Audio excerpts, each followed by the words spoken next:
Ryan Grimm was on TMBS last week, and I love Ryan and his work, and I can't wait to have him on again. And I said, stop being such a Warren cuck. And I didn't actually say that. We actually I thought one of the more smart conversations / debates. I will say Ryan is a infinitely bigger Warren fan than me, as is Emma Vigeland, and these are like the smartest Warren people, and they both still say Bernie should be at the top of the ticket. Right. I think that's pretty important information.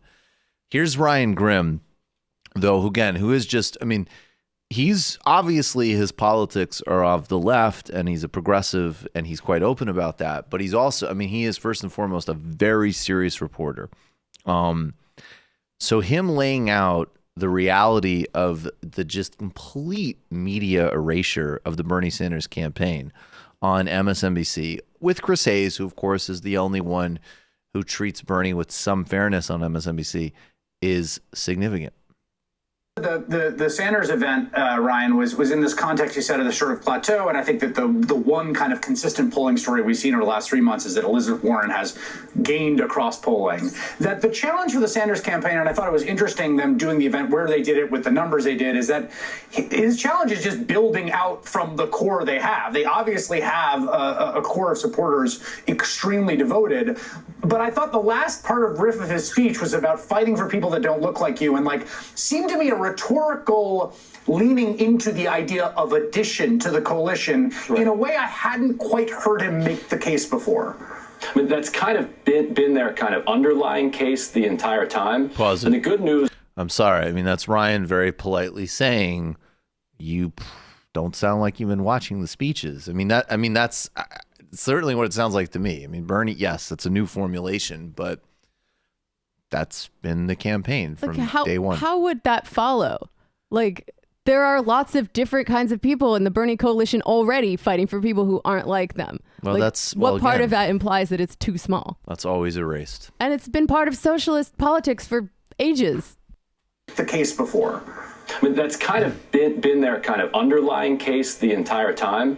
And the good news for Sanders is that you can't survey his strategy. In other words, pollsters look for likely voters. And the way that they look for likely voters is, what's the electorate looked like in the past and what are our projections about what it's likely to look this time?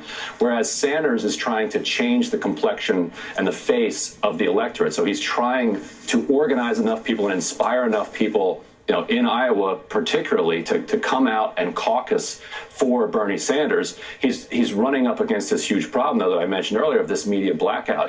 In the Democratic primary, this network and the New York Times have an enormous amount of influence. And this show in particular is an exception. It covers Sanders pretty regularly, but outside of that, he often either gets ignored or kind of laughed at as not a serious candidate, even when polls come out showing him, in reasonable contention. Yeah. And one quick point on the Buttigieg, he's spent an extraordinary amount of money in Iowa. And we can't forget that, because you can move the needle several points by dumping a ton of money into a state. And he's been very smart about burning a ton of money in those states to make himself look viable until he becomes viable. Right. That's a very good point about, and really Buttigieg's only path to viability is that Iowa performance. And look, this is 100% right. And this is where, I'll say one concrete thing. I would like the Sanders campaign to hire some, really top-notch outside television consultants to make ads that looked like the ones in 2016. That is an actual tangible thing that I think they can and should do to improve. But with regards to over 90% of what they are supposed to do and what their task has been this cycle, they've achieved in terms of they're the only ones with a movement. They've built out and broadened their base. They're bringing the best policy set to the table. They have a theory of change that is plausible and hasn't been tried before. All of these things are unparalleled in modern politics, at least going back to Jesse Jackson. In terms of integrating all of them. Different campaigns have different pieces of them, but not the same synthesis and not to the same leftwardness, including the Jackson campaign. So you have all of that going on. What has been the problem? Well, the vast majority of the problem has been that they are dealing with a press that is viciously and relentlessly biased against them. And that has to be factored into their strategy. I don't know what all of the answer is to dealing with MSNBC and the New York Times. I don't know how you deal with having some trust fund kid cover them for the New York Times. I don't know how you deal with the endless bias against them on MSNBC and CNN. I think they need to more aggressively cultivate alternative networks, frankly. But that's the core problem, not anything they're doing. And so that is very important to be registered. I mean, if any other candidate had a rally in Queens that got the biggest rally of the campaign season, that had the most dynamic young politician in the United States of America, that would be full court coverage. Obviously, if it was Warren, it would be, double full court coverage. So, absolutely, let's just be real here. There is an unbelievable bias and erasure. There's a tantrum anytime Nina Turner points out differences. And they need to cultivate alternative networks, and they need to be extremely aggressive, and then just keep doing what they're doing, because a lot of what they're doing is right.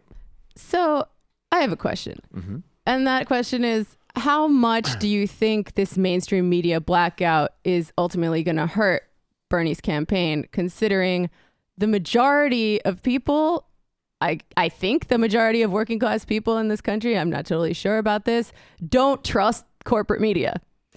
I think in a general election, the fact that Bernie has an independent brand from the Democratic parties to his advantage, I think that even the press stuff might be to his advantage in a general election. In a primary, I think Ryan Grimm is right. I think, unfortunately, and you see this in the polling with the huge the very wealthy people that congregate around Warren and Buttigieg, and the conversations that get fed. I mean, to me, there's broad distrust, sure, but then it's like, it's not as powerful, but it's like, no, if Fox News doesn't like you and you're running in a Republican primary, that's tough. So I think that the bias against him and MSNBC and the Times matters. And it does matter, particularly amongst, conventional, like, wealthy people who voted forever. That is another part of the Sanders argument. He's trying to mobilize a totally new base. I could tell you anecdotally he's achieving some of that, but I don't know at the scale. I mean, he needs to also have a fighting chance with all voters. And that's why, it's incumbent upon people to read books and actually check out other news sources, and don't just be a cable news regurgitator.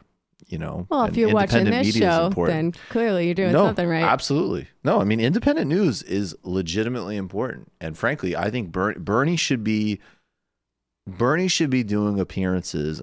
He's done this show, he's done Chapo, he's done Kyle Kulinski, but he should be doing way more on the independent side. Those would be my dual pincer strategy. I would say you get someone who makes incredible television ads, who is a traditional consultant, or whatever. I don't care where you find them, but just somebody who, it doesn't matter what their ideology is. It doesn't matter what they're in it for the check, and they know how to make good fucking ads. You take the money you have, you blanket television, and maybe you counteract some of the relentless propaganda and erasure with fantastic advertising. You get people at least go, well, okay, that doesn't look like what I'm hearing about him all the time. Maybe I should check out his website. Maybe I should check out his social media. Then on the other hand, you aggressively cultivate the independent sphere in terms of your direct messaging and mobilization. I think that is what they should commit to. I mean, we can't be leaving any votes on the table here, but I feel like for at least a large chunk of the people who get their politics from MSNBC and CNN, they weren't going to vote for Bernie in the first place. It's a bad deal, folks. Yeah, I think just as for the sake of mental preservation, don't act like the media has a veto. They're gonna continually screw Bernie over this entire process. Absolutely. But you look at the UK, like Corbyn, the British press is nuts. Insane. They're not insurmountable, basically. No, and I think that's really the only important part, though, is just so that you And so, but then that when somebody gives you some talking point they picked up from MSNBC about Bernie, you say, okay, I know what that is. That's bullshit. Here it is. Well, if Corbyn can face down the British press, given how psycho and bloodthirsty they are, maybe Bernie can face down the U.S. press. Well, I think they're going to need a bigger strategy. I mean, it's hurt Corbyn, but yes, there's things to learn in both successes and failures.